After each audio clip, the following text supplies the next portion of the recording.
বিশ্বনবী পাগলের মতো একবার হাউজে কাউসারে যাবেন, একবার সিরাতে যাবেন, একবার পুলসিরাতের দিকে, একবার হাউজে কাউসারের দিকে পাগলের মতো দৌড়াতে থাকবে। তার কোন গুনাহগার উম্মত যাতে জাহান্নামে ঢুকে না যায়। কিয়ামতের ময়দানে ওই বিভীষিকাময় সময়ে মুসিবতের কালে মানুষগুলো পাগল হয়ে বিশ্বনবীকে খুঁজতে আরম্ভ করবে। সবাই মিলে বিশ্বনবীর কাছে যে বলবে, ইয়া রাহমাতাল লিল আলামিন, দেখেন আমাদের কি অবস্থা, কি কঠিন বিপদে আমরা আছি, দাঁড়াতে পারি না, সূর্যের আলোতে ঘেমে হয়রান। আজকে কেউ সুপারিশ করতে পারবে না।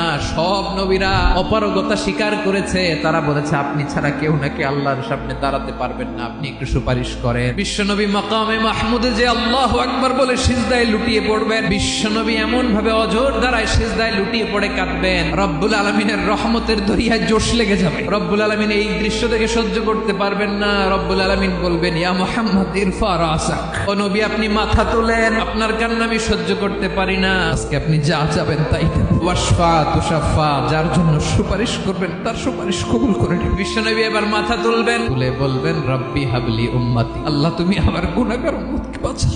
এই দুনিয়ার বুকে রব্বুল আলামিন সব নবীকে একটা করে দাওয়া মুস্তাজাবা দিয়েছেন, মানে যে দোয়া করলে কবুল হয়ে যায় সাথে সাথেই। দুনিয়ার সব নবীরা ওই দোয়াটা দুনিয়ায় করে ফেলেছে। বিশ্বনবী বলেন, আমি করি নাই। ওয়া ইন্নী আখতাবিউ দাওয়াতি শাফাআতান লি উম্মতি ইয়াউমাল কিয়ামা, আমার ওই স্পেশাল দোয়াটা দুনিয়ার বুকে কঠিন বিপদে পড়েও কোনোদিন করি নাই। আমি আমার স্পেশাল দোয়াটা কিয়ামতের দিন আমার গুনাহগার উম্মতকে সুপারিশের জন্য রেখে দিয়েছি।